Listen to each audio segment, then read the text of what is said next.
Okay, Mayor, I will turn it over to you. Thank you, Amy. I'd like to call tonight's meeting of the Citrus Heights City Council to order. Today is Thursday, March 11th, 2021. And with that, would you please post the flag? And if everybody would unmute their microphones and join me in the Pledge of Allegiance. I pledge allegiance to the flag of the United States of America and to the republic for which it stands, one nation, under God, indivisible, with liberty and justice for all. We're getting better. Amy, would you please call the roll? Councilmember Bruins, Here. Councilmember Daniels, Here. Councilmember Schaefer, Here. Vice Mayor Middleton, Here. and Mayor Miller. Here. This meeting of the Citrus Heights City Council is cablecast live on Metro Cable 14, the local government affairs channel on the Comcast Consolidated Communications and AT&T U-verse cable systems. This meeting is closed captioned and live streamed at citrusheights.net. Tonight's meeting replays on Sunday, March 14th at 9 a.m. on Channel 14. And this meeting can also be viewed on the city's YouTube channel. Thank you. And with that, I'd move approval of the agenda. Move approval. Second. So motion by Daniels, second by Middleton. Please call the roll. Councilmember Bruins, Aye. Councilmember Daniels, Aye. Councilmember Schaefer, Aye. Vice Mayor Middleton, Aye. and Mayor Miller. Aye. The agenda is approved. Let's move on to the next item, please. Next item is comments by council members and regional board updates. Okay. Councilmember Bruins, would you go first, please? Sure. So Regional SAN met this week and it was a pretty short meeting, just some updates on reports. And we're basically moving into a transition time as our General Manager, Prabhakar Samarapu, is heading out for retirement between now and the end of the year. And so we've got, I'm sitting on a committee to work on the recruiting process for his replacement. So we reported out on that. Also attended the PAL board meeting yesterday, and it was a relatively short meeting just because of COVID. There's not a lot of activities going on, but they're really doing a great job in staying as connected as possible with the kids, and had a report on the STAKE program, which is the grant that we got for education about the hazards of vaping. And the grant also included putting surveillance in the restrooms at the junior high school so that we can discourage kids from vaping and smoking. So that's that. We continue to move forward, and we're hopeful that we'll be able to open up the next few months to have live activities for the kids. And that's it. Thank you. Thanks, Jeannie. Councilmember Daniels. Thank you very much. Had a good meeting with the Air Board, talked a little bit about public-private partnerships with zero-emission vehicles, so some collaborations on that stuff. Talked a little bit about the SACOG Green Means Go, and that's something that I'll let our SACOG representative give us a briefing about when the time is right. There is also, for the business community out there, they're conducting a wildfire smoke pollution event response plan survey. So when we had our wildfires a little while back, I think they're trying to work to get something together so that things go a little smoother when that happens again, because we all know it probably will. And then talk a little bit about a place that's coming together. It's called the Del Paso Mobility Hub. It's an $850,000 investment by the Air District, and it'll fund things such as cars, shuttle buses, and et cetera.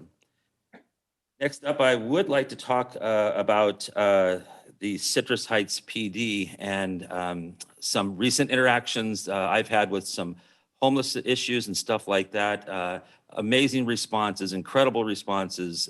Proud to be in this city and be able to have police officers respond quickly to situations. And on top of that, just some other law enforcement related issues across social media, such as tonight when the helicopter was over Mesa Verde and information put out right away by Citrus Heights PD and critical information of when the suspect was caught. That really puts people to ease. So I'm very proud to see them do that. And I think that's a great thing for us to be able to connect to the community immediately and not only look for the, reach out for help, but also to put them at ease when the situation is resolved. So good work there. Recently got something from the Sunrise Marketplace district, and it involved the ability to fill out what is called a trespass letter, and that our police department can have available so that if a business owner is not reachable, but they think there's a situation involving somebody on their property, it gives the police, the city, the right to remove that person from that property. A lot of times there's frustration because there's a situation that's going on. Maybe a camp has been set up on private property and whatnot, or there's just people there that don't seem to, that they should be there. And our hands are tied in the sense of we can't just come along and make somebody leave private property. So I would encourage people within the business community to reach out to the police department or go through the marketplace for those that are up in that area and find out a little bit more about that. I'm going to post that on my Facebook page. There's an application for it. There is a process to do that, and you have to update it depending on the circumstances, either every 30 days or every 6 months. And so that's a great tool. That is a great tool for the police to be able to come onto a property and be able to take care of things when that owner or manager is not available. And then my final thing, schools are opening, it looks like, and hopefully sooner than later. We're right at that point. We're up to the line, and hopefully something happens with the silly colored tier thing. And if we move to red, I believe it is, then we will open sooner. But if not, hopefully it looks like at least by April. And I can't tell you how happy I am to hear that, because there is just incredible frustration and I think incredible damage being done to our children by not having them in schools. So I think we're there finally. That's it. Thank you, Brett. Thank you for refreshing everybody's mind about the trespass.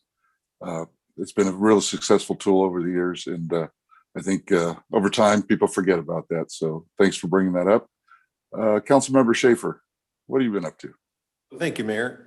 So first of all, I'd also like to sort of jump on Brett's coattails and praising the Citrus Heights Police Department. I've experienced lots of people calling me and complaining about traffic in my neighborhood. I was delighted to see the traffic unit out there slowing people down and encouraging people to follow the laws. And also, I'd like to thank Officer Seth Semino for his effort in really dealing with the homeless. Homeless is a very difficult thing to deal with, and he does it amazingly well. I also attended a meeting in Sundance Park, which is part of the Arcade Creek Trail project, with Leslie Bloomquist and Casey Campinar. The residents there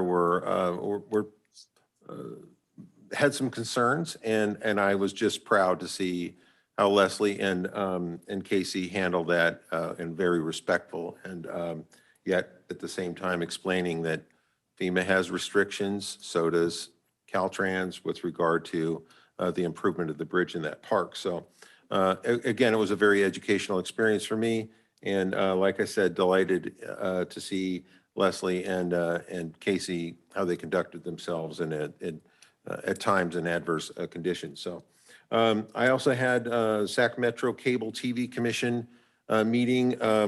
So Matt Hedges, Sue Frost, Chief of Staff, Supervisor Sue Frost, is now the chair for the Sacramento Cable TV Commission. It was actually my first meeting, and I actually got elected to vice chair, which surprised me, but nonetheless, here we are. I'm not sure Not sure why that would be, but nonetheless. So one of the other things that I've been doing lately, and it's really a well done event, Dignity Health has been conducting vaccine clinics for COVID-19.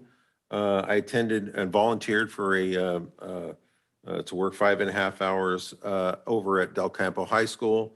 An incredibly well-run event. We vaccinated about 2,700 people in 9 hours. And if you do the math, that's turning out a vaccinated person about every 12.5 seconds, which is just an amazing, there was no waiting, meaning that you had to go in and get your vaccination and then sit for 15 or 20 minutes. But there were so many stations and so many places to sit that it was really moving really nicely through there. The only limitation for that was the amount of space that was available for where people could sit and be observed. So that was a little bit of a concern. There were still about 300 people outside that kind of we couldn't process through because the room was too small. So they are seeking volunteers. I got a request. It was pretty kind of a big ask. They were asking folks to volunteer every day for 30 days. The projection is that I think pretty much anybody who wants to be vaccinated will probably be vaccinated by the end of May. So, so that was another really positive experience, and I would encourage anybody that is interested in volunteering for the vaccine clinic. Like I said, it's a very, at least the Dignity Health one is a very well-run organization. When I did it, they were on their 5th time around. I'm also volunteering on Sunday. And so I will continue to volunteer as I have time that's available to do that, because I think it's a very worthwhile cause. One of the things that I want to also recognize is homeless advocate Alfred Sanchez had a birthday yesterday. Happy birthday, Alfred. And for his birthday, he is running a sock drive for the homeless. And Grocery Outlet there at Greenback and Auburn Boulevard will be collecting socks through the end of the month for Alfred's cause. So I would encourage you, if you shop at a Grocery Outlet, or you want to donate, it's a great cause. Alfred works tirelessly with these folks, and it's, like I said before, it is very challenging. It's a challenging job to do that, but he does that out of the goodness of his heart.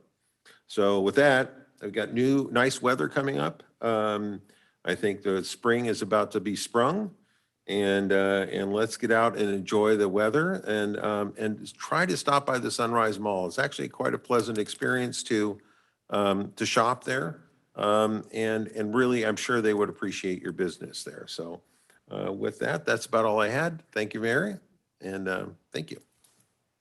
Thanks, Tim. And as time goes by, you'll learn with some of these boards that you got to say "not it" a little quicker, or take a step back quicker. With that, move on to Vice Mayor Middleton. Thank you, Mayor. So over the past weeks, we had a SACOG and Cal Cities meeting. At the SACOG meeting, the topics all revolve around Green Means Go, housing, and federal aid to local governments, which seems to be, as of today, going to be coming to our city, which we're really excited about. And for those of us who have advocated, we appreciate all your words of support to our congressmen to make sure that we get the aid that we need in our community.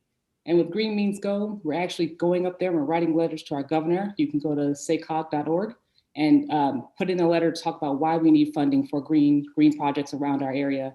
Citrus Heights is actually a green zone, and so it would really help us if we have people talking about making carve-outs in our state budget to make sure our projects are fully funded.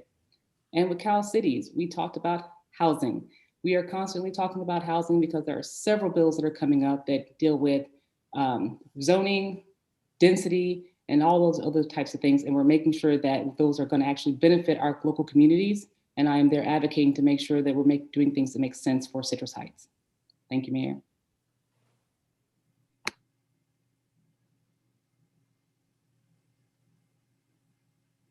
Thank you, Portia. And for my report on regional transit this past Monday. Biggest item was a non-action item. That was an update on negotiations with the city of Elk Grove to annex into RT. That would be the final city to do so. If you recall, Citrus Heights did it a few years ago, and Folsom joined Citrus Heights. And this will go a long way to obtaining grants for the region when all the member agencies are actually part of regional transit rather than contracting with. Tonight, I had the pleasure of speaking with the Orangevale Recreation and Park District Board about the Arcade Cripple Creek Trail. And I was joined by our city engineer, Leslie Bloomquist, and planning manager, Casey Kempenar, who did a more detailed overview of the trail, especially where it impacted Orangevale. And I had to leave that meeting early, but I'm glad we were able to reach out and continue our collaboration with our neighboring park district and communities. With that, Portia, you brought up federal aid. I have a meeting with our Congressman Amy Barra tomorrow, and we're going to talk about that and see exactly what this means. Fingers crossed, nothing for sure, but we're keeping our eye on the ball. And with that, I'd like to move on to the next item. Thank you. The next item is public comment, and members of the public may address the council on any item of interest to the public and within the council's purview, or on any agenda item before or during the council's consideration of the item. Speakers will be limited to 3 minutes each. If you wish to address the council during the Zoom meeting, please use the raise hand function or *9 from a telephone to indicate your desire to speak. I do, Mayor, have one written public comment that I will read first for general public comment. Then I also have a public comment for item 9, which I will read when we get to item 9. Okay, thank you. With that, I'll read the written comment first. The written comment is from David Warren. Some council members have demanded the reopening of businesses and churches during this pandemic. At the same time, residents are prohibited from in-person attendance at council meetings. Although a year ago, advocating a super spreader event of any type was an oxymoron, the current rapid decline of infection in conjunction with significant vaccination rates demands that council meetings return to in-person access with appropriate safety measures in place with concurrent internet accessibility for the public. Seating at council meetings should be divided into 2 sections, one for individuals who can provide evidence of vaccination at least 10 weekdays prior to attending the meeting, along with a separate 25% limited seating section for individuals not vaccinated, along with a mandatory mask policy. The council chambers and adjacent spillover space is available in City Hall. Public access for in-person comment to government hearings is an absolute necessity for good government. Internet viewing is not the same as attending in person to allow spontaneous comments by the public in response not only to what is said during a meeting, but also to what the public sees in the faces of other commenters, staff, as well as council members. If the state legislator can permit public attendance at committee meetings and council members can demand that restaurants and other public venues reopen, there is no possible excuse for refusing to hold council meetings open to the public with appropriate safety protocols. The public's comments should not be delivered in dispassionate tones, instead by a citizen's concerned voice. That is the only written comment. And Thank you. And while you're looking for any hands up, I couldn't agree more with Mr. Warren's comments. We do have to wait for the state to allow us to open our chambers to the public. I see that happening in the next few months. And the vaccinations are happening right now. So that's good. And we do have contingency plans when we're ready to open. I can't wait, but it's like a magnet. The closer you get, the harder it pulls. And we'll do our best to get open back up as everybody gets vaccinated and we build our herd immunity. I do not currently see any hands raised.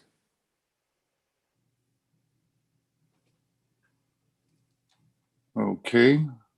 Well, if there's no other comments, we can move on to the next item, please. Next item is consent calendar items 4, 5, 6, and 7. And I'd entertain a motion for the consent calendar. Move approval. Second. Motion by Councilmember Bruin, seconded by Vice Mayor Middleton. Amy, could you please call the roll? Councilmember Bruins, Aye. Councilmember Daniels, Aye. Councilmember Schaefer, Aye. Vice Mayor Middleton, Aye. and Mayor Miller. Aye. Okay, any public hearings? And No, it looks like we're on the regular calendar, Amy. yes, so the next item is regular calendar, item number 8. The subject is Construction Board of Appeals appointments, and the recommendation is that the City Council by majority vote appoint individuals for the 2 remaining at-large appointments to the Construction Board of Appeals. Hi, good evening, Mayor and City Council members. Haley Reed, Management Analyst with the City Clerk's Office. 3 Construction Board of Appeals appointments expired on December 31st, 2020.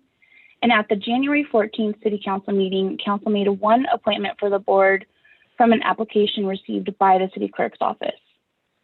Since that meeting, the Clerk's Office has received 2 additional applications, and City Council received a memo on February 22nd, along with the 2 applications received by James Cowger and Suzanne Fagundes. And those applicants have been notified of this meeting if they wish to address the council. Thanks, Haley. Are they, are Mr. Calgear or Ms. Fagundes wish to speak? They wish to speak. I don't know that they're in attendance. I don't see any hands raised. Okay, well, thanks for checking. Right. What's the then pleasure with of? that- Oh, go ahead, Haley. Oh, yeah. So with that, staff recommends the City Council by a majority vote appoint individuals for the 2 remaining at-large appointments to the Construction Board of Appeals. And that's it. Okay, now I'll ask, what's the pleasure of the council? I'll move staff's recommendation Second. for the appointment. There's a motion by Bruins, a second by Middleton. I want to say all those in favor, but we got to call the roll. Councilmember Bruins, Aye. Councilmember Daniels, Aye. Councilmember Schaefer, Aye. Vice Mayor Middleton, Aye. and Mayor Miller. Aye. Congratulations to James and Suzanne. This is a tough assignment. I hope you make us proud. The next item is regular calendar, item number 9. The subject is approval of Economic Development Support Fund for the Citrus Heights Chamber of Commerce. The recommendation is to adopt a resolution approving a $10,000 sponsorship to the Citrus Heights Chamber of Commerce from the Economic Development Support Fund, Part 1. Good evening, Mayor Miller and members of City Council. I am Megan Huber, Economic Development and Communications Manager for the City of Citrus Heights, bringing an agenda item before you this evening, a request for sponsorship from our Citrus Heights Chamber of Commerce through our Economic Development Support Fund, Part 1. As a reminder, we do have this pot of funds available specifically to utilize in partnership with economic development organizations and activities that further our goals of diversifying our local economy and growing our business community. These funds are first come, first serve, and the period that we're talking about this evening that the sponsorship would fall under is fiscal year 2020-2021, so with an end date of June 30th, 2021. So with that, I will do some quick review of this sponsorship request. We have partnered with our Citrus Heights Chamber of Commerce for the past 6 years on annual sponsorship, and that is a diamond sponsor level. It includes engaging as a partner through things like sponsoring monthly luncheons, coffee connections, partnering on marketing assets, including e-news and social media, and really just working together to support our business community. So staff does recommend approval. This has been reviewed by Finance Committee. recommending approval as well and is before you for consideration this evening. And with that, I would like to invite Diane Abbott-Reilly forward, the Executive Director of the Citrus Heights Chamber of Commerce, to share more information about the organization and what the year looks like. Welcome, Diane. Well, thank you. Thank you, Megan. Yes, I would like to share with you what the chamber has done and our accomplishments in 2020. So let me see if I can bring up our PowerPoint. Do you see it? Not yet. Not yet. Okay. Okay, I show it up. In Zoom, can you click? the Okay, here we go. Share. There it is. All right. Okay, so Whoop, I wrong just direction. lost it. I'm sorry. There we go. From the beginning.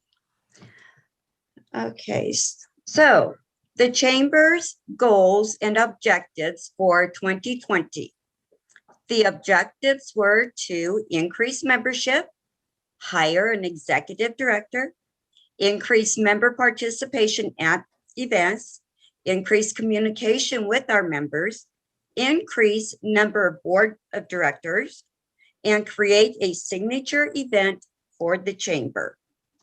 Then COVID hit and just turned our world upside down. However, I want to let you know that the chamber did not turn upside down. And I'm going to tell you some of the things that the chamber did to balance out COVID. First, they hired an interim executive director, me, and I started on April 15th. We increased communication to our members. We did COVID-19 weekly updates from the county, and we always included the city website links on all of our updates. We started sending out weekly online newsletters. We increased our chamber membership, 31 new members during COVID.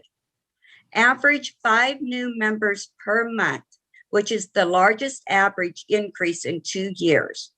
The following is a list of some of the businesses that have joined since April.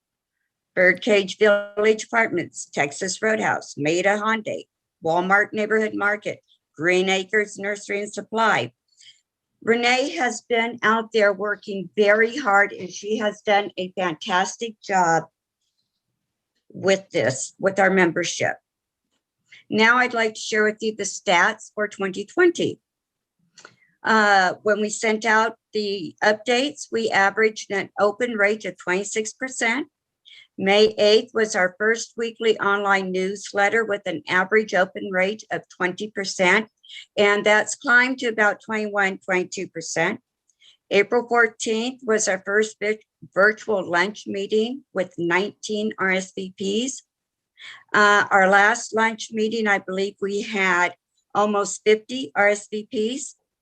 April 28th, the first coffee connection, we had 27 RSVPs. October 7th was our first in-person event, and we had county and city approval, and that was a face mask contest at Beach Hut Deli. 20 of our members attended. And then we have increased our board of directors from 9 to 13. So basically what we have done is we have met all of our objectives except for one, and we're working on that one. Our city partnerships, partnership with the city to provide 2 SBDC webinars for the Paycheck Protection Program funds and how to apply for COVID-19 small business funds. With Megan's help, we were able to put on 2 in 2020, and we have put another one on this year already. We partnered with the city to distribute 1,200 Love Local window clings, and that's still in the process. Every time Renee goes out or our ambassadors go out, they take the decals and they talk to different businesses and ask them to please display the decals. It's a little frustrating because some of the corporates, well, we have to ask for permission first, but that's okay. We partnered with the city to educate and remind businesses of the recycle regulations for businesses. And in fact, our luncheon, March, the city was a speaker on that. And then we partnered with the city to share the Learn Local video campaign. We're still working on that. These are our events for 2021. We already held the first one on February 18th, and that was a rally to reopen California. We had speaker Sue Frost, Jack Frost, and Kevin Kiley, along with some of the small business owners in Citrus Heights. And this was just to give them a voice, just to say, hey, please hear our voice. We want to reopen. March 12th, which is tomorrow night, we have our Community Appreciation Awards via Facebook. We will honor Police Officer of the Year, Firefighter of the Year, and our own Mayor Steve Miller has said a few words. Best of Citrus Heights voting starts April 1st and ends May 31st. And then on June 8th, our lunch, then we will announce the winners for the Best of Citrus Heights. Of course, we're hoping by then we can meet in person, but if not, we will definitely do it over Zoom. May 22nd, this is so exciting. It's our drive-in concert. Now, this is all tentative. We are still waiting for the health approval from the county. It has been submitted and it looks good so far. But if everything goes right, it's going to be Sunrise Mall. The band is Journey Revisited. And what's exciting about this is all the money that is raised from that program, the money will go into a grant, and then it will be given back to the businesses that have been affected by COVID-19. The most they can get is going to be $2,000, but we're hoping to raise about $15,000 in that event. August 19th is going to be our elected officials mixer from 4 p.m. to 6 p.m. Again, we don't know if it's in person or Zoom. And of course, all of our council members are invited to attend. On October 9th, this is going to be another fun and great event, and that's our cornhole tournament. The time and place is still to be determined, but a portion of the funds will go to the PAL program. Our community involvement, donations have been made to Single Mom Strong. We did a canned food drive for Sayonara Center. We joined the Rotary Club of Citrus Heights as corporate members so that we can give back to the community. And I will tell you that the chamber will be helping with the holiday referral program with Rotary. We promoted Republic Services photo contest. We promoted Metro Fire 2020 fire prevention poster contest.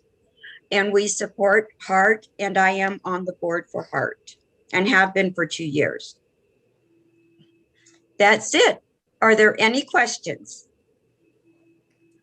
Any questions of Diane? I will say this, Diane, the fact that you've been advocating and fighting for our small businesses kind of explains why during COVID you've had an increase in membership and interest. And I will say this about Love Local. If you need something like a transmission, go to this chamber's website and find the members that do transmissions and patronize them, please. And this goes for any kind of service. They run the gamut from tax preparation to let's take care of our businesses and help everybody get back on their feet. And with that, are there any questions? I just like to make a comment. I just want to applaud the chamber and Diane in particular for the turnaround they've done in the last year of the chamber. And ever since you've been on board, the contrast has been significant. The communication is 1,000-fold. You keep us informed about what's going on at the chamber. You regularly and diligently promote your members. And I just want to say hats off. The chamber is looking better than it's looked in a long time. Thank you. Thank you. I will say that it's great working with the city, and Megan Huber and I, we meet every other Monday at 3 o'clock, and we discuss and update each other on what's happening. And it's a pleasure working with her. Any other questions or comments for Diane? Diane, I just want to emphasize again what Jeannie said. Wonderful, wonderful work. I am so happy to see the chamber alive and bustling again. And it's really getting me excited about what's going to happen once we're actually able to get back to business, right? Yes, yes. Thank you. Okay, thank you, everyone. We ready to Thanks, vote? Diane. And with that, any other discussion, or I would entertain a motion, please? Mayor, I just wanted to remind you that we did have one public comment that was a Thank written you. public comment. Thank you so much for reminding me. Would you I read will it, go- please? I will go ahead and read the public comment from David Warren. In light of the city manager's recent doomsday forecast of the city's budget due to the failure to increase municipal sales tax rates, it is hypocritical that any payment, no matter how purportedly meritorious of municipal funds, would be made to the Chamber of Commerce.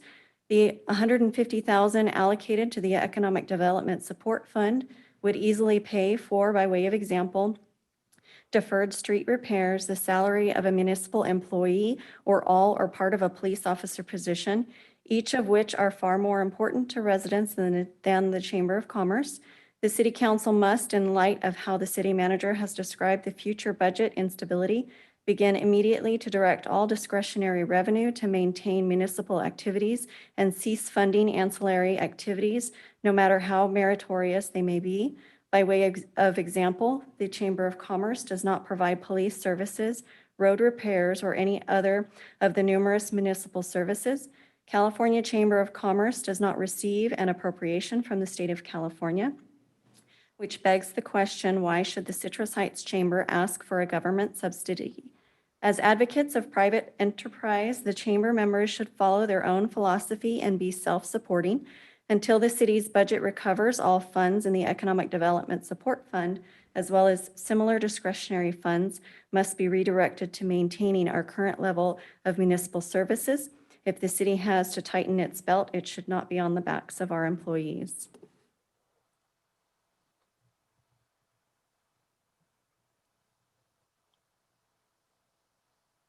Well, I'm going to comment on that letter. I don't think that Mr. Warren recognizes the positive impact and which will lead to greater revenues to the city that the chamber makes on behalf of the business community. And so I would therefore move that we approve this allocation. It's not a subsidy, it's a sponsorship. We get benefits in return for the economic investment we make in the business community through the Chamber of Commerce. So I move that we approve a resolution of the City Council of the City of Citrus Heights approving $10,000 sponsorship to the Chamber of Commerce from the Economic Development Fund, Support Fund Part 1. Motion from Bruins, Second. second from Middleton. Mayor, Yes. I have a question for Megan. Tim Schaefer. Yes, Jim. Yes. Hi, Megan. How are you? This, is it true that the economic, this fund is $150,000? Yes, that's correct. So how often does that get expended every year? Or does a portion of that only get spent? Or is it something that gets turned over every year? Or is it just kind of that it's out there, we spend 10,000 here and 10,000 there, and it's kind of the same money stays there? I would say it's, so the fund is an annual replenishment from the general fund. However, after having switched to the 2-year budget, there is an opportunity for rollover within that period. In terms of usage, we do have a couple of consistent requests, and those are annual memberships with the Citrus Heights Chamber, as well as the Greater Sacramento Economic Council. And then past that, just based on my recollection, I can't think of anything else that would be consistent. So past that, it would be first come, first serve, based on how we can potentially partner with economic development organizations and activities. The guidelines are very specifically designed to be able to direct towards extremely specific economic development activities with certain types of ROI tied back to that. So increasing job base, placemaking, diversifying the local economy, amplifying our business community, et cetera. Does that answer your question? It does. So is the $10,000, is that a large amount compared to the total? It doesn't sound like it's a large amount. It's kind of like almost like a stipend. Is it, are our awards typically much larger than 10,000? Kind of give me a sense of what.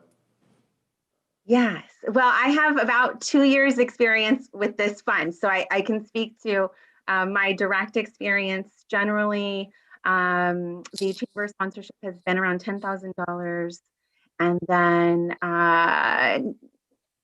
the Greater Sacramento Economic Council, I believe, is around $35,000, and past that, there are no other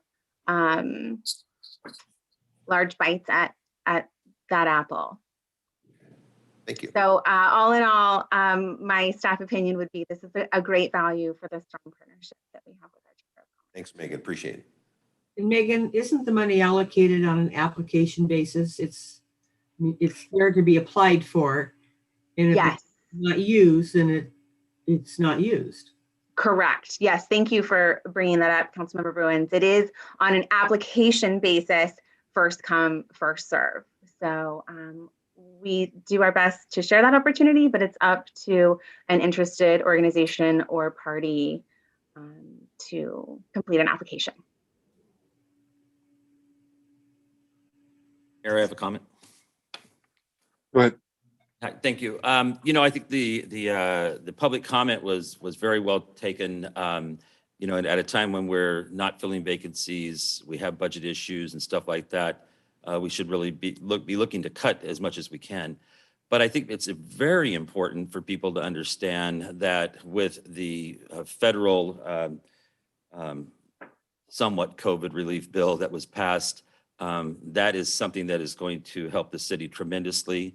We are looking at receiving millions of dollars from that, and we will actually, in my opinion, be made whole and even better funded than pre-COVID. And so I want people to understand that even though we've done some things to kind of prop up our budget recently, it looks like we have relief coming for that. And only because of that will I support this, because again, I think it would not be prudent to be putting money out in other places if we were having problems in our own house here. So I'm going to support it. The partnership is no doubt very important to the city. The chamber is extremely important to the city. And so it's a good partnership. It's a good use of funds. But I just want to make sure people understand that money is coming to us, and this is not going to create an additional burden on us. That's it. Thank you. And that's very similar to the thoughts I had during the Finance Committee meeting. And Megan then explained a lot of the return on investment that we get from this. And it is just such a small amount, and what we receive in return is so huge to have an advocate for our businesses in our city. And for the most part, volunteer. So with that, we've had a motion and a second, correct, Amy? Yes. I'd like to call the roll, please. Councilmember Bruins, Aye. Councilmember Daniels, Aye. Councilmember Schaefer, Aye. Vice Mayor Middleton, Aye. and Mayor Miller. Aye. The next item is department reports, number 10. The subject is the Police Department 2020 Annual Report given by Chief Lawrence. Mayor Miller, members of City Council, I'm honored to be your police chief, and I'm pleased to present to you and to our community this evening our police department's annual report for calendar year 2020. I want to recognize and thank Cassandra Burnett, our management analyst, who worked closely with our crime analyst, Dominic Cooper, to compile the statistics and data that I'm about to present to you. While these are year-end totals for last year, they, along with our amazing police command staff and management staff, worked diligently throughout the year analyzing crime and traffic collision trends, which informs us on how best to deploy our available resources on a daily basis. I want to express special thanks to our City Council, our City Manager, Christopher Boyd, all of our other city departments, and our Sacramento Metro Fire Department. The police department owes a great deal of our success to the support that we receive from other local government officials and staff working in collaboration with their police department. To our residents and our businesses, I also want to offer my sincere gratitude for your continued support and partnerships. We all witnessed many communities throughout our nation last year experience civil unrest and anti-police movements, but our Citrus Heights community has always remained supportive of their local police department, and for this, we are extremely grateful. I've stated many times that CHPD does not police this community. We police with this community, and working together with you, we keep our businesses and our residents safe. Lastly, I want to express my sincere appreciation to the brave men and women of our police department who are responsible for the great work you're about to hear tonight. I continue to be absolutely proud of the professionalism, character, high caliber, skill, and compassion of our police staff. Our team does amazing work, and our community deserves to be very proud of your police department. Calendar year 2020 brought unique challenges for all of us, and your police department did an outstanding job navigating through some very difficult circumstances. As the onslaught of a worldwide pandemic caused the state of emergency in California, CHPD responded swiftly and appropriately to ensure staff remain safe from the virus while still maintaining crucial public safety to our city. In addition to impacts from the pandemic, nationwide protests and civil unrest persisted throughout much of the year, with some activists calling for defunding the police in their cities. Many protests across the nation were peaceful, while others led to widespread looting, property destruction, injuries, and even deaths. I'm pleased to report that our Citrus Heights community remained very supportive of their local police, and while a small few protests occurred in our city last summer, they remained lawful and peaceful. Towards the end of 2020, the police department began reducing our police staff due to significant general fund budget reductions to the police department. The police department has managed the budget reduction by not filling vacant positions. I outlined to City Council during 2x2s in December, as well as to the public during a public budget meeting with City Council on January 28th, what the impacts of those reduced services are as a result of fewer police staff. These reductions were not initiated until the end of last year, so the impacts are not reflected in the annual report that you're about to hear tonight, and they'll be realized in the current calendar year of 2021. Despite all of the unique challenges last year, I'm amazed and proud of our police staff who remain committed to maintaining the safest environment possible for our community. Our partnerships with businesses and residents is stronger than ever. Although our staff continues to do great work to reduce crime, and the report you're about to hear for calendar year 2020 will highlight that Citrus Heights had a third year in a row of historically low crime rates. The reality is that the pandemic and subsequent quarantine order from the state appears to have played a big role in some of the shifting crime trends, which I'll explain tonight. Mayor Miller, on behalf of the professionals of CHPD, we're pleased to present this annual report to our community. The first slide you'll see is the uniform crime stats. These are our crime stats that we report to the Department of Justice every year, as does every law enforcement agency in the United States. You'll see that there's 8 categories. There's 4 person crimes: homicide, rape, robbery, and aggravated assault, and 4 property crimes: burglary, larceny, which is theft, motor vehicle theft, and arson. Now, this is a busy slide, so I'm just going to focus in on a few pieces of it. If you look at the difference column and you look at the yellow row, you'll see persons crime totals. The difference between year 2019 and 2020 was 29 fewer person crimes or crimes against persons.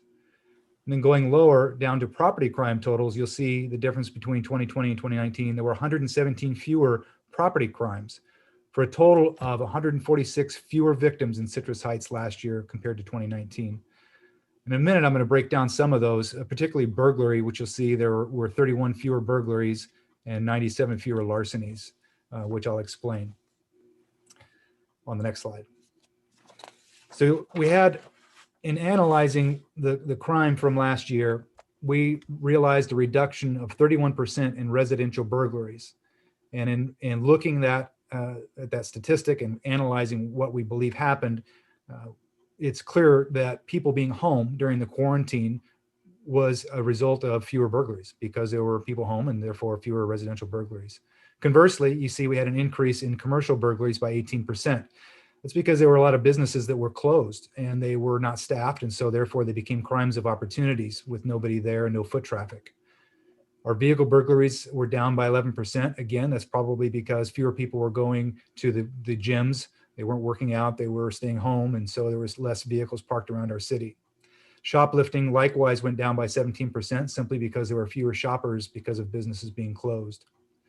One piece that's alarming here, and that's vehicle parts accessories, and that includes things like theft from the outside of a car, license plates, gasoline from the gas tank, tires, rims, but particularly catalytic converters.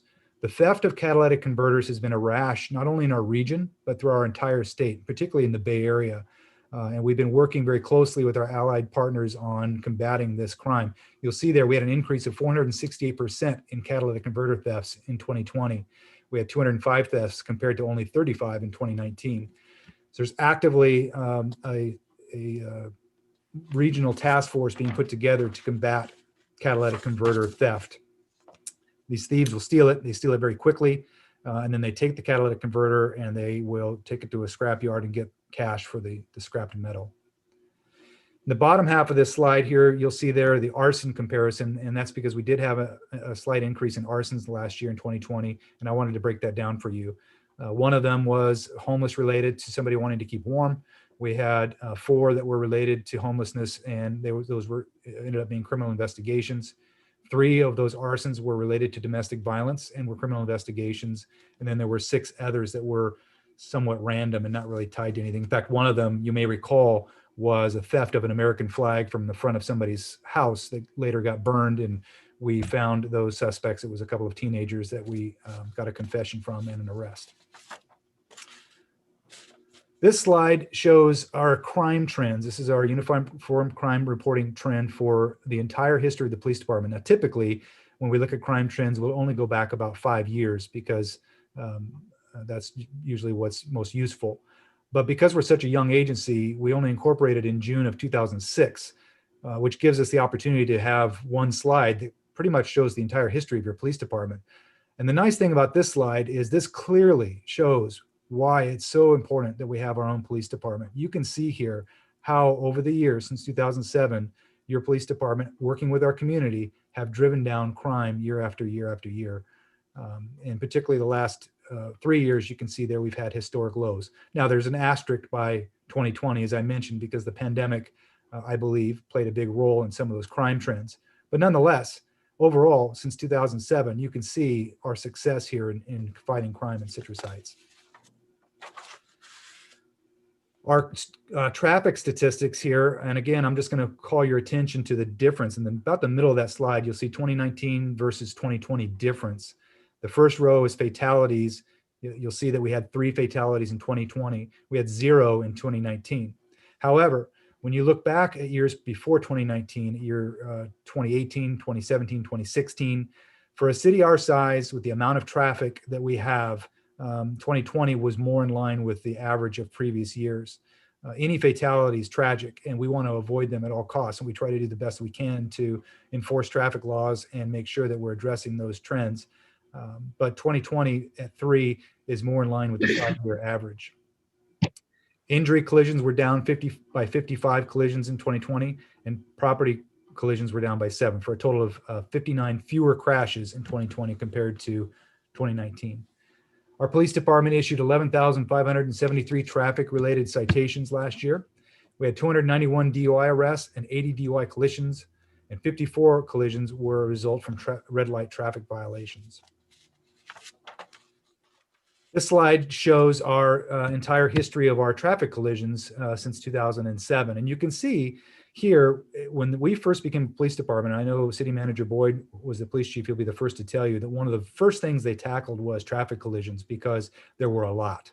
And if you could see before we became a police department, I have no doubt that those bar graphs were much higher than what we see here.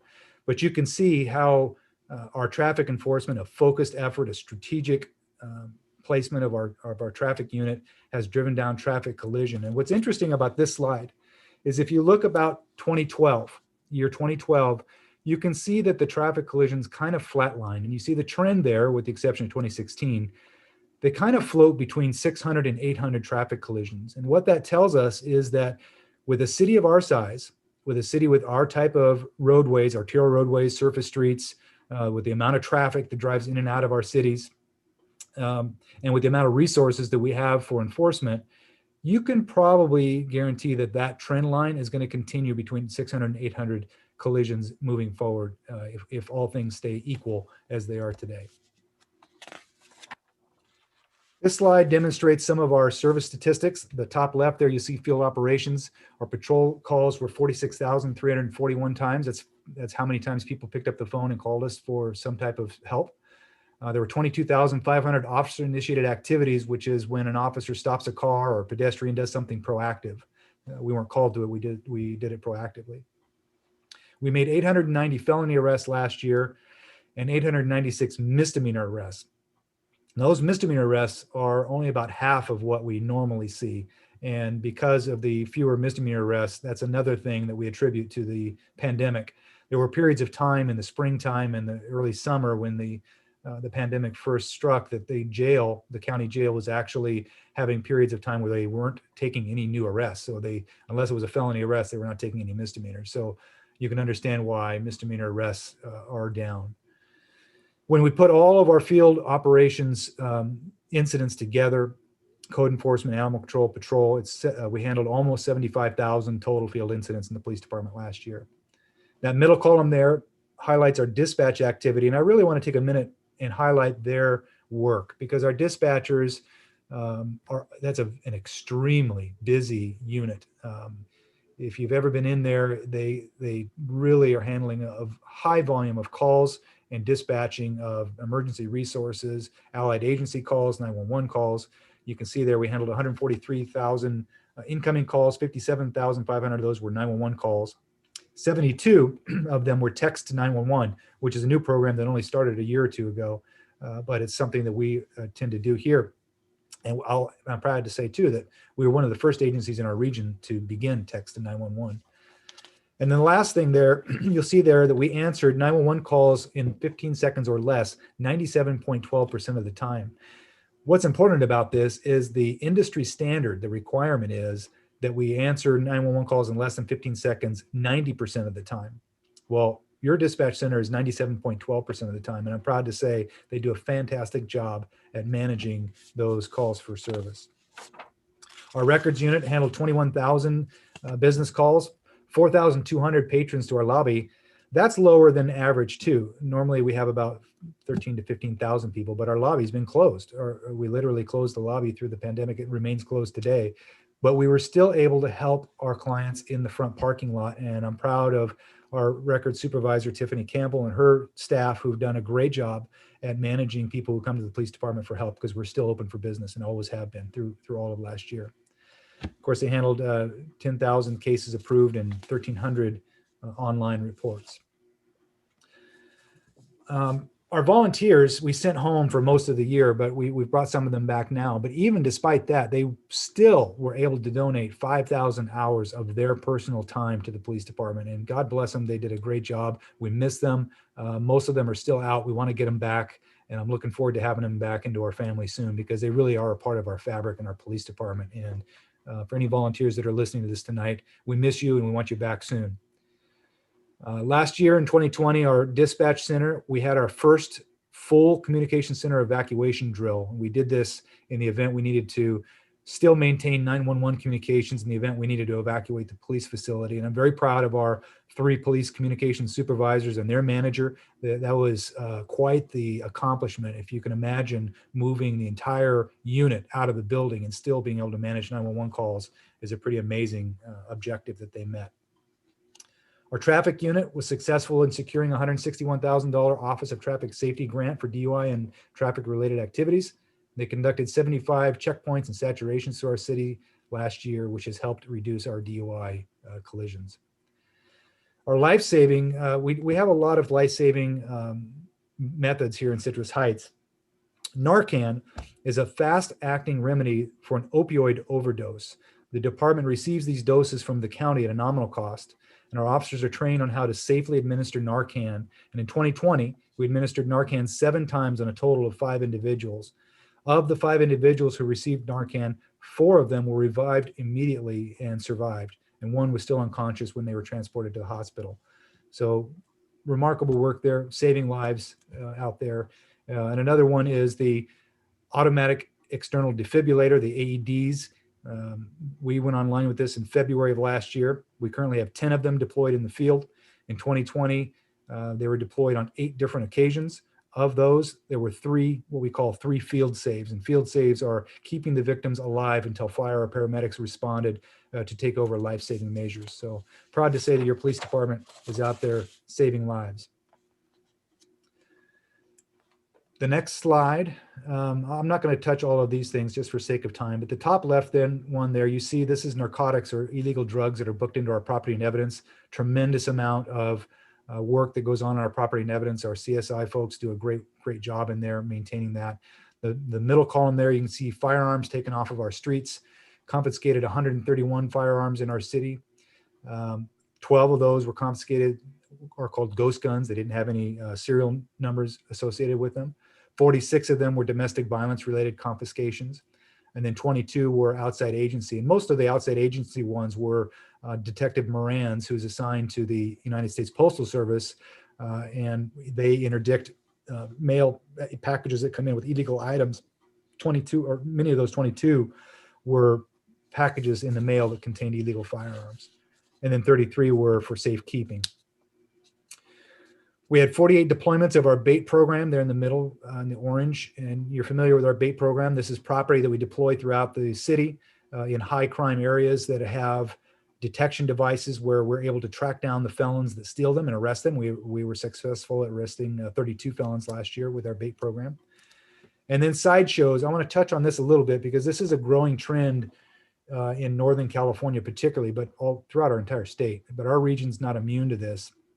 And car shows, they're makeshift at the last moment car rallies and have picked up speed and popularity across the state and started showing up regularly towards the end of 2020 in our city. Sideshows are typically people who take their vehicles to parking lots or streets with the intentions of showing off their cars and commonly do so in the middle of the street or in a vacant parking lot. And they'll squeal the tires, do burnouts, do donuts, do dangerous street racing, drifting, which is, doing the fishtail with their cars, and having unauthorized lighting and accessories affixed to their vehicles. It's oftentimes a congregation causes traffic safety concerns, dangerous to onlookers and pedestrians, and unnecessary traffic congestion in and around nearby streets and parking lots. Now, the police department, we've taken active stance to enforce traffic enforcement on these vehicles associated with sideshows. And our officers regularly communicate with our regional partners in the Highway Patrol on when and where we anticipate sideshows will arise. And we proactively patrol those areas to help discourage sideshows from forming. In 2020, we had 5 of those sideshows here in Citrus Heights. And since the beginning of 2021, we've already had 6 of them just in the past 2.5 months. So there is a regional task force being formed to implement and help combat these crimes as well. On the next slide, you'll see this covers kind of our Youth and Family Services unit. Our state grant, as Councilmember Bruins mentioned earlier in the evening, we're successful at securing a $600,000 grant. Thank you to Sergeant Schaefer and her team. Lieutenant Fry and the Youth and Family Services did a great job at getting that grant. This is our anti-tobacco and vaping outreach to youth and businesses, and it funds a police officer in that very fancy truck there you see. Goes out to the schools and educates our youth. And our Youth and Family Services program maintains our explorers. They do a great job. And this year we were honored to recognize 3 of them who began college or joined the military from our Explorer program. Our very successful Pathway program at Mesa Verde High School in June, we graduated 9 students, all of whom were females this year. Very proud of all 9 of them. Our Police Activities League hosted several events throughout the city, included Rock and Jump with over 65 attendees. And unique to Citrus Heights Youth and Family Services last year was what we called birthday brigades. And because of the pandemic, our police department felt the need to really connect with our kids and our youth. And we wanted to find unique ways to do that. So we celebrated 20 different children's birthdays. These were people who reached out to us and said, my child is having a birthday. They love the police. Can you just swing by?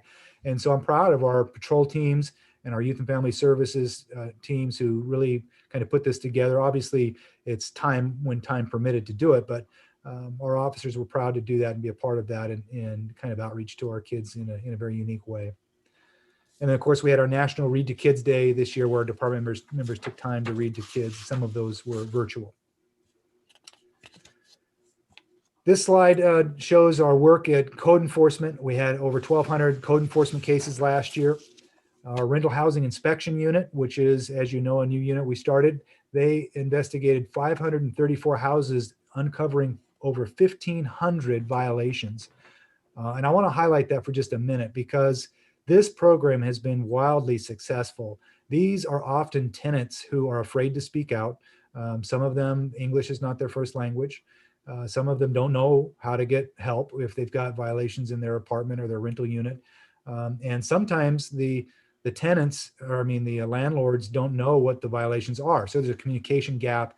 And this unit has really done a great job of working to collaboratively get these violations fixed.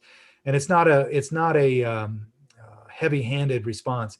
Our initial response is to really work with the landlords and try to get them to get their housing units up to code, and to make sure that our housing stock here in Citrus Heights is healthy, that it's vibrant, and a good place to live. And what we found is that the landlords and tenants both appreciate these types of inspections. You see some photos there before and after of some of the great work our code enforcement has done. Animal Services handled over 3,800 calls for service and licensed over 2,200 animals.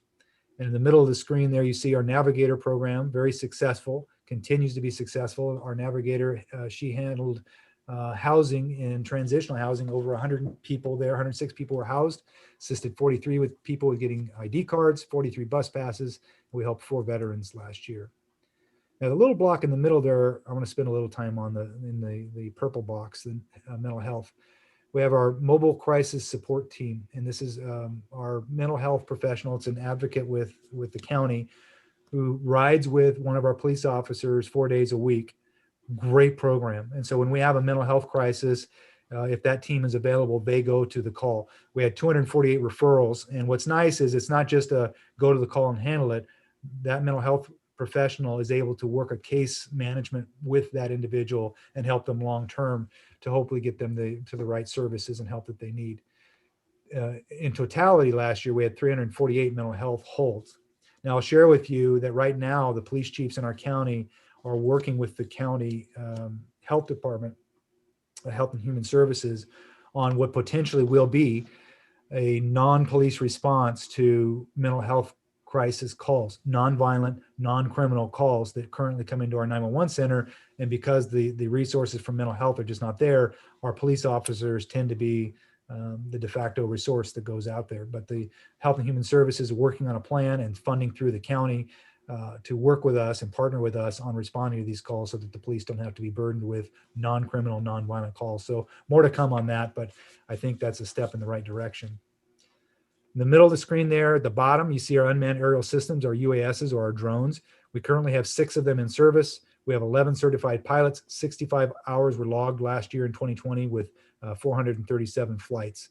Huge benefit to us. They can go to critical scenes, barricaded subjects, fatality, traffic collisions. They can help us be up in the eyes in the air without the expense of a helicopter. And then I'll touch on our POP team real quick. Of course, you know what they do. We don't have all the numbers here because the slide would be way too busy. They do so much work, but they do fantastic work. You heard about some accolades for Sergeant Semino and the POP team earlier tonight. I want to talk about Officer Schouten, who's a contract officer with the Sunrise Marketplace. That contract began in 2020, and Officer Schouten has done just tremendous work out there at the Sunrise Marketplace, reducing crime, making sure that all of the security groups are talking to one another. They function as a team. So there's communication between the businesses and the different security firms and our police department. And they've just done some remarkable work out there. So very proud of that program and the work he's done. And the next slide, you'll see this is, again, we were faced with some challenges with the pandemic last year, but we still wanted to outreach to our community. And I'm very proud of our Youth and Family Services and our Police Activities League, who continue to do some great things. We had Reverse Trunk or Treat, which was a drive-through Halloween event where kids were able to drive through in a very pandemic safe manner. We were able to still enjoy Halloween with our local community kids.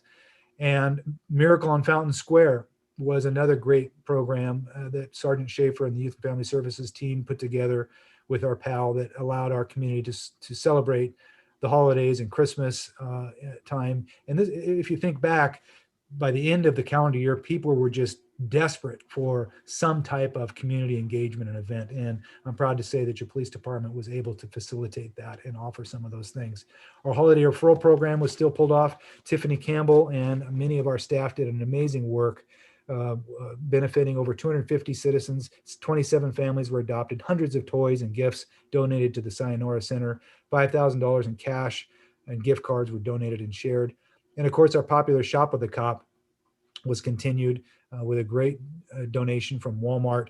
And we were able to do that. It was different because we didn't actually shop with the kids in the store this year, but we were able to do kind of a drive-through Shop with a Cop and still pulled that program off. So, and that, you know, our staff just are very creative. You tell our police staff the mission, and they are very creative at getting it done. And I'm proud to say that the mission accomplished. We saw some retirements last year, 4 of them. Master Sergeant James Evans retired after 26 years of service in policing. Julie Lavanino, records assistant after 35 years of service. Michelle Drake, detective, retired after 19 years of service.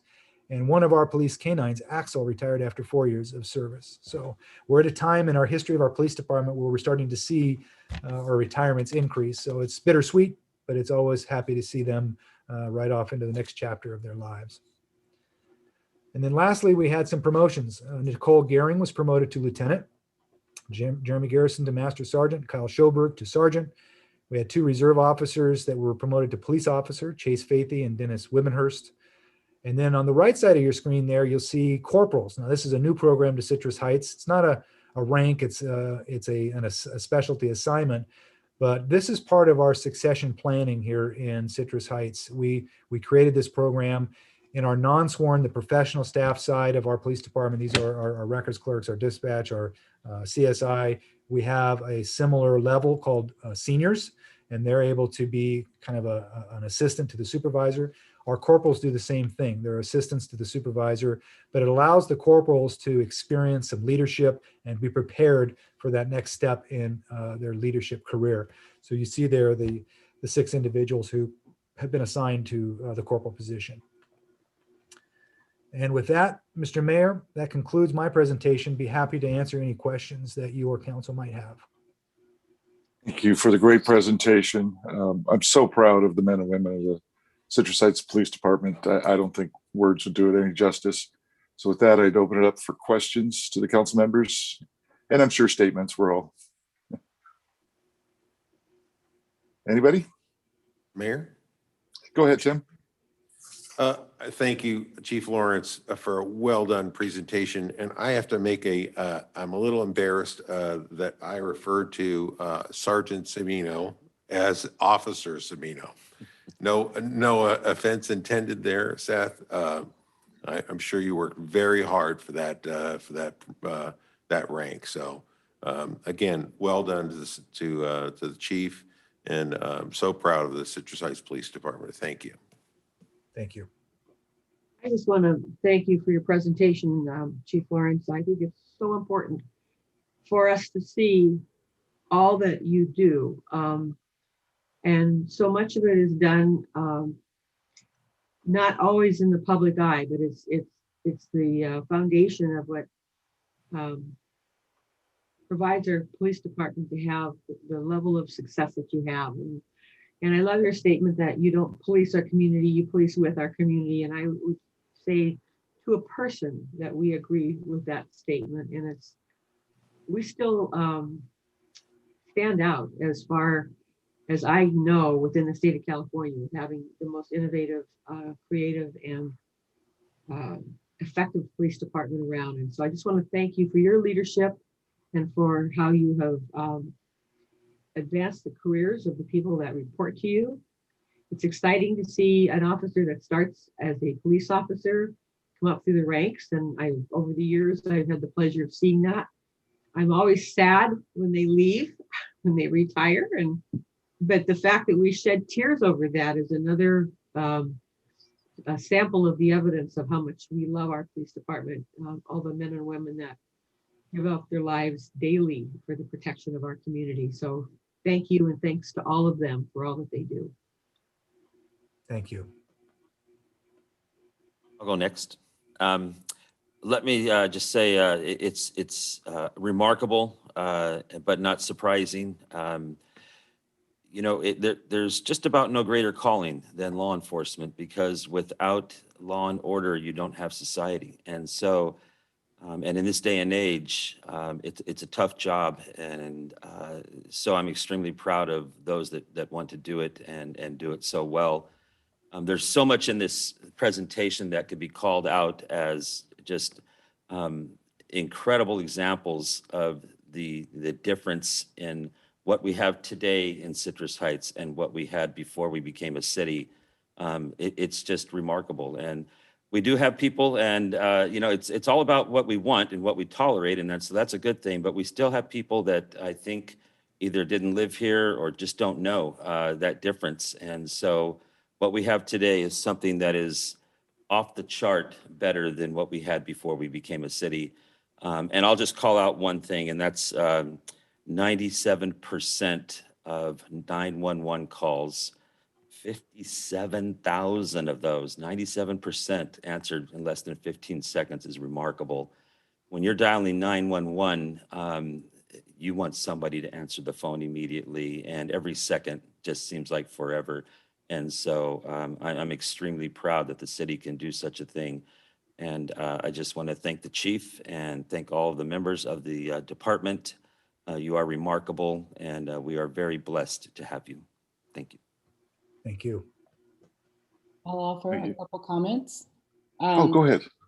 Chief, as usual, your department, from the PAL program to the Shop with a Cop to our drones, and now you're leading the message. You're following up with the whole mental health and why it's so important to address that in a safe manner. I cannot thank you enough for your innovation and for being a leader at the forefront of these kind of issues and really looking for solutions that are going to help benefit everyone in our community. I greatly and deeply appreciate the work that you and all the officers do. Thank you. Yes, they've said it all. Thank you very much, Chief, for a great report. I look forward to another good report in a year from now. I think we have the talent and the resources to take care of it. Even under a doomsday scenario, I had great faith that you guys would figure out a way to get the bad guys and lock them up. So, you know, hopefully we may not have to go there, but I can't promise that until I see a check from the federal government. So but we do have to prepare for the worst. And that's what our police department does, and hope for the best. And this is great. It sure beats one sheriff's car between here and Rio Linda every night. And with that, we'll move on to the next item, please. Thank you, Chief. Thank you. Next item is city manager items. Yes, good evening, Council. Chris Boyd, the city manager, and just a couple of things. Of course, following that presentation, I too want to make sure that I offer my sincere congratulations and gratefulness to the men and women of the CHPD. It's you know, no secret, I'm heavily invested with each and every one of them.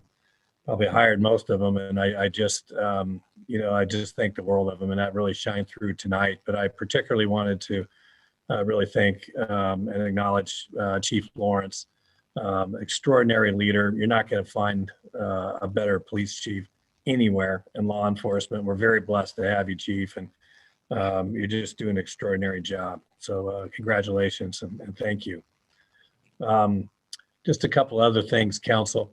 I just wanted to let everyone know that we're looking forward to restarting our strategic planning efforts next week. So our strategic planning efforts were put on hold, of course, during the pandemic to concentrate on our response to the pandemic. But now that things have allowed us to do so, we're looking forward to restarting our planning process. So we'll be creating our new long-term planning goals for the next 3 years that will be really tailored, I think, to whatever we think our new normal is going to be. So the council and the staff will be joining together on Zoom on March 16th and be reporting out the results of the council's work there. And it's been touched on earlier, but as of today, we heard from Sacramento County that we're getting very close to being able to change to the red tier. If they do change the equity measurements at the state level, we may move to the red tier faster, we're hearing. So there's movement on this, but it just hasn't happened yet. And also the state has relaxed really the definition of case rate measurement for assigning tiers for those purposes. So this should make the measurements better so we can get to this next tier and get on with opening up our community. So that's, hopefully good news is on the horizon here. So Mayor, thank you. That's all I have.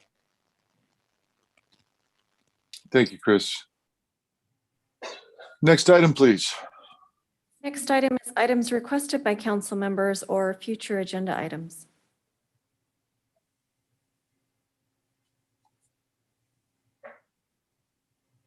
And not hearing anything. The next item I see on my agenda is adjournment. So I'd like to close the meeting. Thank you, Mayor. Thank you, everyone. Thank you, Mayor.